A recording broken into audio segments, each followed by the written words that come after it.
তারপর দেখো আমরা কলা আঁকছি, কেমন? কলাতে কি করবে, বাঁকা করে দুইটা দাগ দিবে,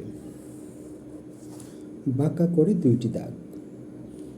তারপর নিচেরটা ইউ করে মিলিয়ে দাও, উপরেরটা ইউ সিস্টেমে মিলিয়ে দাও। তারপরে একটা ডাটা দিয়ে দাও, নিচে একটা কালা বুটা থাকে ওটা দিয়ে দাও, মাঝখানে একটা হাফ লাইন টেনে দাও, ব্যাস হয়ে গেল।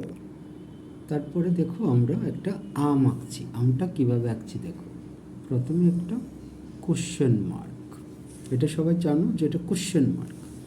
তারপরে এখান থেকে 6-এর মতো করে নিচের দিকে বাঁকা করে দেবে।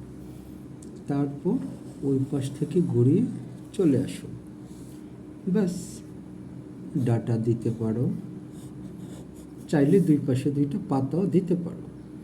তাহলে আমরা আজকের যে জিনিসগুলো আঁকলাম, কলা, আম, আনারস। ধন্যবাদ সবাই।